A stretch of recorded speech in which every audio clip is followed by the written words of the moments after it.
महाराज जी, आज एक प्रश्न था, इस प्रसंग चल रहा है इसलिए पूछ रहा हूँ। किसी और ने बैच में प्रश्न है। महाराज जी कह रहे हैं कि 12 साल हो गए, उनका बच्चा हुआ नहीं, किसी कारणवश गिर जाता है ऐसे करके। तो कह रहे हैं कि बहुत सारे लोग उनको ताने मार रहे हैं कि अपने पति की दूसरी शादी करा दो। कह रहे मेरा मन इतना व्यथित हो गया है कि मैं डिप्रेशन में जा रही हूँ कि बच्चा आएगा तो मतलब दूसरी शादी कर दूं। हाँ, ऐसा भी संसार मान्यताएं बहुत संसार तो देखो बहुत विचित्र कोटि का है। संसार की तो सलाहें बहुत अलग अलग कोटि की हैं, बहुत अलग अलग कोटि की हैं। संसार की सलाह न माने तस्मात् शास्त्रम प्रमाणम ते कार्याकार्यो व्यवस्थितो। कार्य और अकार्य की व्यवस्था शास्त्र सम्मत है।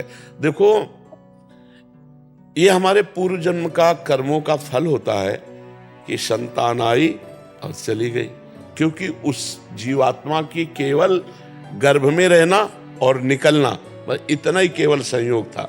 जैसे माता गंगा जी महाराज शांतनु से जो पुत्र होता गंगा में फेंक देती, 7 को फेंका, 8वें को जब उन्होंने रोक लिया तो ये कोई नई घटना नहीं थी। ये घटना पहले ब्रह्मलोक में तय हो चुकी थी। जब अष्टवसु को वशिष्ठ जी ने साप, वो बड़ी कथाएं हैं, उन कथाओं का, वशिष्ठ जी के पास एक नंदिनी नाम की गाय है जो सर्व सुख प्रदान करती है। मतलब जो आप चाहो, जैसे कल्पतरु तैसे वो कामधेनु, जो चाहो आप वो दे दे, और उसका दूध पीने वाला अमर हो जाता है। तो 8 वसु जा रहे थे, उनकी पत्नी एक के साथ थी, तो उन्होंने कहा ये बहुत सुंदर गाय, बोले तो कामधेनु गाय है। कामधेनु की महिमा बताई तो प्रलोभित हो गई, और उसने कहा मृत्यु लोक में मेरी एक सखी है, इस गाय का अपहरण कर लो, इसका दूध पिलाएंगे तो अमर हो जाएगी। वो गाय अपहरण कर ली। थोड़ी देर में वशिष्ठ जी आए, वशिष्ठ जी देखा गाय नहीं, ध्यान के द्वारा देखा तो अष्टवसु लिए जा रहे, वहीं प्रकट हो गए और कहा तुम नीच कर्म किए, देवताओं से भी श्रेष्ठ वसु होकर के एक ब्रह्म ऋषि की गाय चुराई, जाओ तुम मृत्यु लोक को प्राप्त हो। तो 7 चरणों में गिर गए। 8वें की पत्नी ने ये सारा प्लान बनाया था, 8वें सम्मिलित सब थे। तब उन्होंने कहा महाराज मेरी कोई गलती नहीं, मैं केवल 7 था। तो बोले 7 ही जन्मोगे, पर जन्म लेते ही मुक्त हो जाओगे, लेकिन 8वां ये मुक्त नहीं होगा। तो उनका प्रभु वसु से हमको मनुष्य लोक में जन्म लेने का शाप दिलाया इसने, तो मुझे मृत्यु लोक में स्त्री प्राप्त ना हो। तो उनका एवं मस्त ऐसा ही हो। तो देखो 7 जन्मते गंगा जी ने मार दिया, गंगा जी के जल में फेंक करके।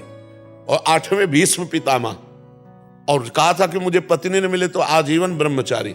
सब विधान भगवान का पहले से होता है। हम लोगों के कर्मों का जाल बिछा हुआ है। इस कर्म जाल को अगर काटना है तो भगवान का स्मरण करते हुए इतना महान हम भजन करें कि हमारे सारे कर्म विध्वंस हो जाएं और भगवत प्राप्त हो जाए।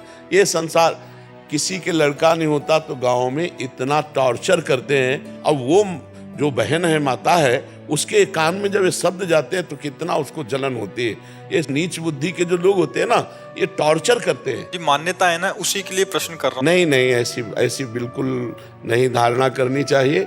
कितने लोग अपने यहाँ हैं जो पति पत्नी मिल करके जवान होकर के ब्रह्मचर्य व्रत धारण करके भजन कर रहे हैं भगवत प्राप्ति के लिए। तो ये सब संसारी बातें तो नहीं, तस्मात् शास्त्रम प्रमाणम, शास्त्र के प्रमाण के अनुसार चलना। वैसे प्रत्येक माता पिता को ऐसी चिंता हुई है, इतिहास साक्षी है। चाहे वो महाराज चक्रवर्ती सम्राट दशरथ जी हो या नंद बाबा यशोदा जी हो, बड़े बड़े महापुरुषों को भी, क्योंकि गृहस्थ धर्म का फल है संतान। अगर वो चाहे लड़की हो चाहे लड़का हो, दोनों को समान भाव से देखना चाहिए। पुत्र में प्रधान भाव नहीं रखना चाहिए, क्योंकि इससे भेद बुद्धि पैदा होती है और ये धर्म विरुद्ध है। तो आज समाज में जैसे भाव बढ़ रहे हैं, पर यदि प्रारब्ध में संतान नहीं है तो निराश होने की जरूरत नहीं है। पति पत्नी दोनों फिर आगे चलकर ब्रह्मचर्य नियम ले और सन्यासी की तरह जीवन व्यतीत करते हुए भजन करे तो परम लाभ भगवान की प्राप्ति हो जाएगी। भगवान को अपना पुत्र मान ले, गोपाल जी को अपना पुत्र मान ले। हमारा मुख्य लक्ष्य भगवत प्राप्ति। जब देख लिया कि कई वर्ष हो गए संतान का योग नहीं बन रहा, तो पति पत्नी दोनों संयम से रहो और भजन करो और भगवान की प्राप्ति कर लो।